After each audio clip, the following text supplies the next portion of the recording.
सुबह आते हैं, शाम को, दोपहर को आते हैं, शाम को आते हैं। परमात्मा है ही, गुरु गुरु तो दो हाथ पैर वाले होते हैं। जब से हमने इनको माना है, इनको जाना है और इनका सबका साथ किया है, जब से हमारे घर में खुशियाँ ही खुशियाँ हैं। हम सारे धरती का कागज़ बनाएं और सारे बन की लड़की कलम बनाएं और सारे समुद्र की स्याही बनाएं और इनकी महिमा हम दिन रात लिखें, फिर भी नहीं लग सकते हैं। इतना दिया भी दे भी। मतलब यहीं आते हैं बाबा, यहीं रहते हैं? परमात्मा ही रहते हैं, बाबा नहीं हूँ, परमात्मा। ठीक है। 21 बीघा ज़मीन में ये पूरे आश्रम का निर्माण हुआ है।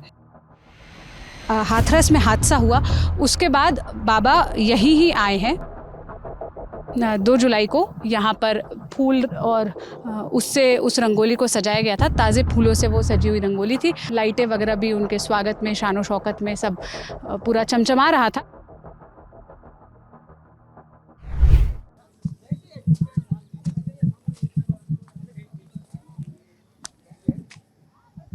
क्या कर रही हैं दीदी आप?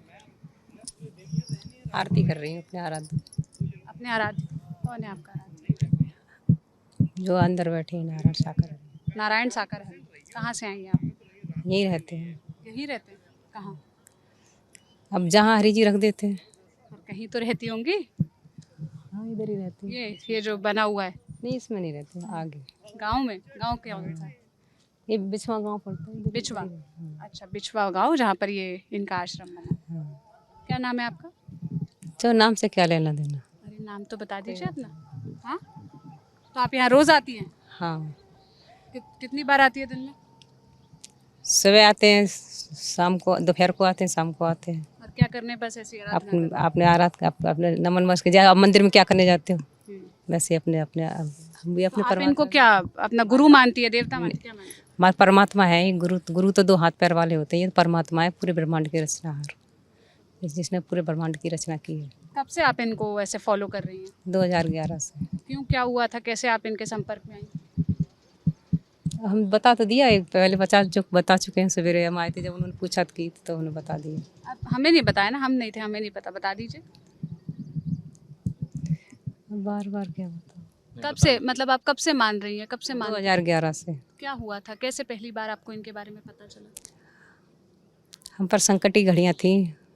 हमारी वो रास्ते पर जीवन गाड़ी थी कि जैसे कि एक गाड़ी से, वो ट्रेन से गाड़ी उतर जाती है ना, फिर उसका कोई महत्व नहीं होता है, वैसे ही हमारे जीवन बिल्कुल बेकार था।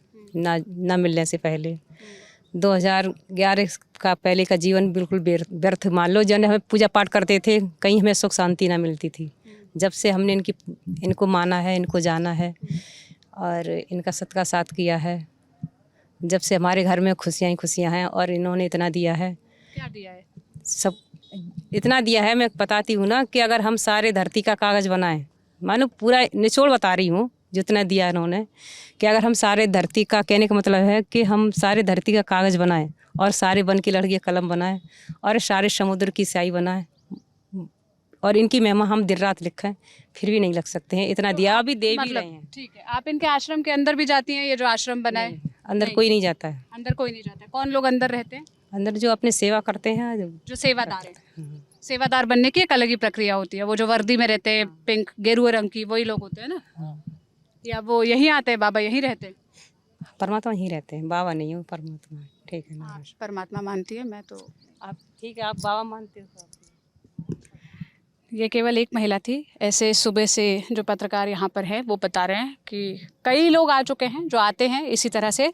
ये जो आश्रम बना हुआ है, इसके आगे अपना शीश झुकाते हैं, इसको नमन करते हैं। और इन लोगों का मानना है कि ये बाबा या इंसान नहीं है, इनके लिए प्रभु और परमात्मा है। ये पूरा आश्रम जो है ये दिखाना था। ये मैनपुरी में बना हुआ है और 21 बीघा ज़मीन में ये पूरे आश्रम का निर्माण हुआ है। आप दूर से अभी जब देख रहे हैं तो आपको वो स्ट्रक्चर दिख रहा होगा। ये जो पीले रंग का बड़ा सा गेट दिख रहा है, ये इसका मेन गेट है।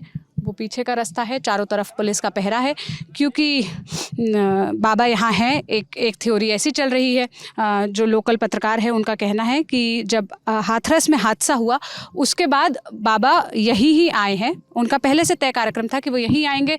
जो गेट के सामने जहाँ पर अभी ये पुलिस की गाड़ी खड़ी हुई है, उसके नीचे आपको स्वागतम लिखा हुआ दिखेगा, रंगोली बनी हुई दिखेगी। पत्रकार बताते हैं कि उस दिन यानी 2 जुलाई को यहाँ पर फूल और उससे उस रंगोली को सजाया गया था। ताज़े फूलों से वो सजी हुई रंगोली थी। आप अगर इस बिल्डिंग में देखेंगे तो पूरी लाइट वाइट लगी हुई है और ये लाइटें वगैरह भी उनके स्वागत में, शानो शौकत में सब पूरा चमचमा रहा था। ये जो पूरा आश्रम का स्ट्रक्चर है।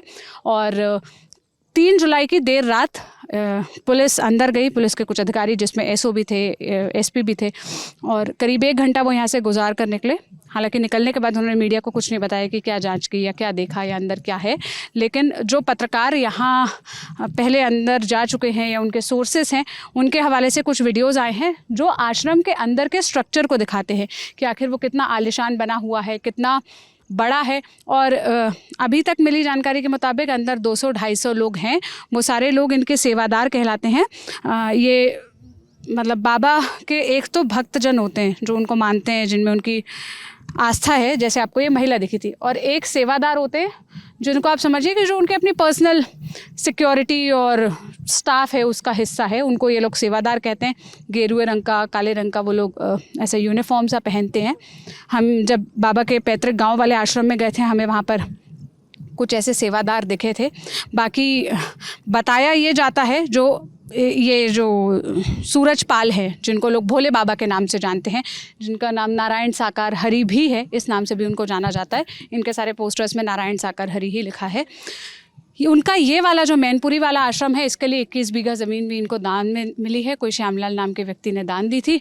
बाकी ये स्ट्रक्चर बनाने के लिए, जो पूरा आश्रम का आलीशान सा स्ट्रक्चर है, इसे बनाने के लिए कई लोगों ने दान दिया। कुछ लोगों के नाम जैसे ही आप मेन गेट पर आएंगे, उसके ठीक बाएं तरफ जहाँ अभी मैं चल रही हूँ, मेरे सामने दिख रहा है, इन लोगों के नाम यहाँ पर दर्ज है। करीब 2.5 लाख रुपये से लेकर 1000 रुपये तक देने वाले लोगों के 200 लोगों के नाम यहाँ पर दर्ज है। अगर मैं पढ़ूँ तो इसमें दयाशंकर फौजी, राधा मोहन, सुनील कुमार, सुनील भदौरिया, सरिता देवी, इनके जैसे करीब 200 लोगों के नाम, उनका एड्रेस और कितना रुपए दिया, इसका ब्यौरा यहाँ पर लिखा हुआ है। बाकी पुलिस का चारों ओर पहरा है।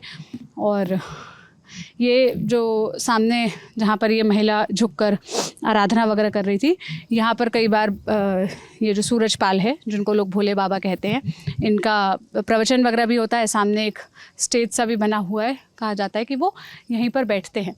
अब इधर 2 थ्योरी है जिसकी चर्चा है। एक तो ये कि ये जो सूरज पाल है, जिनको भोले बाबा कहा जाता है, वो अंदर ही है, क्योंकि 2 जुलाई को जब हाथरस वाली घटना हुई, उसके बाद वो यहाँ आए और स्वागत वगैरह में जो सारे अरेंजमेंट्स थे वो इस बात की पुष्टि करते हैं कि उनका पहले से तय कार्यक्रम था और वो यहीं आए हैं और वो अंदर हैं। ऐसी थ्योरी है। एक थ्योरी ये कहती है कि यहाँ से बाबा फरार हो गए हैं और पुलिस को जानकारी इस बात की है क्योंकि कल देर रात पुलिस अंदर गई थी और उन्होंने छानबीन वगैरह की है। अब दोनों ही थ्योरीज़ में से क्या सच है, क्या बाबा इसके अंदर है या बाबा फरार हो चुके हैं, ये तो वक्त की गर्भ में है। ये पुलिस और प्रशासन को पता है जो यहाँ अंदर जाके जांच वगैरह कर रहे हैं। हालांकि बाहर आकर वो कोई भी बात बताने को अभी तैयार नहीं है। और अंदर से कैसा दिखता है और अंदर क्या क्या सुविधाएं हैं, इसके बारे में भी आपको कोई और मीडिया रिपोर्ट, किसी और वीडियो या पुख्ता तौर पर कोई 100% जानकारी नहीं मिलेगी, क्योंकि ये मीडिया की चकाचौंध से दूर रहने वाला इंसान है।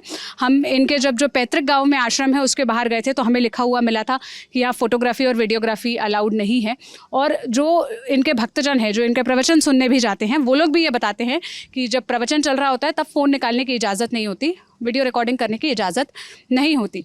अब जब इन्हीं के कार्यक्रम में जो लोग सुनने आए थे, ऐसे 122 लोगों की मौत हो गई है, तो एक सवाल जो सबसे पहले इन पर खड़ा हो रहा है कि आप पिछले 24 घंटे से 26 घंटे से चुप क्यों हैं, क्यों सामने नहीं आ रहे, क्यों कोई बात नहीं रख रहे। अगर आपका ये कहना है कि इसमें मेरी कोई गलती नहीं है, मैं तो सिर्फ प्रवचन देने गया था, गलती ऑर्गेनाइजर्स के, तब भी आपकी इतनी तो नैतिक जिम्मेदारी बनती है कि आप सामने आकर कोई बयान दे। अंग्रेज़ी में एक चिट्ठी रिलीज़ कर दी है कि हाँ, ये स्टैम्पेड की घटना हुई, इसमें हम संलिप्त नहीं थे, और ये बता दिया है कि सुप्रीम कोर्ट के वकील AP सिंह, जिन्होंने निर्भया का केस लड़ा था, जिन्होंने सीमा हैदर का केस कोर्ट में डील किया है, वो अब आगे इस केस को डील करेंगे। इतनी जानकारी अंग्रेज़ी में एक चिट्ठी लिखकर दे दी है। लेकिन इनको ये नहीं लगा कि जो इनके भक्तजन हैं, जो दूर दूर से गांव से आते हैं, जो गरीब और शोषित तबके के लोग हैं, ना तो वो अंग्रेज़ी जानते हैं ना वो पढ़ पाते हैं। जिस तरह से ये प्रवचन देते हैं, जिस भाषा में, जिस तरीके से, क्या उसी भाषा या उसी तरीके से इनको आकर कोई स्टेटमेंट, कोई बात या दुख भी जताना था तो इतना नहीं कर सकते थे? क्यों ये ऐसे फरार चल रहे हैं? क्यों ये बिल्कुल अंडरग्राउंड चल रहे हैं? ये तो यही जाने। और तमाम सवाल है जो प्रशासन पर भी खड़े होते हैं, जो सरकार पर भी खड़े होते हैं, और जो ये सूरजपाल उर्फ भोले बाबा हैं उन पर भी खड़े होते हैं। हमारे यहाँ से ग्राउंड कवरेज जारी है। जो भी यहाँ पर दिखेगा, जो भी यहाँ पर अलग अलग पक्ष और पहलू है, हम आपको कैमरे के जरिए दिखाने की कोशिश करेंगे। कैमरे के पीछे मेरे साथी विजय हैं, मेरा नाम सोनल है। देश और दुनिया की तमाम खबरों के लिए और हाथरस की जो त्रासदी हुई, जो घटना हुई और उसके बाद की जो अलग अलग कहानियाँ हैं वो देखने के लिए आप ललन टॉप देखते रहिए। शुक्रिया।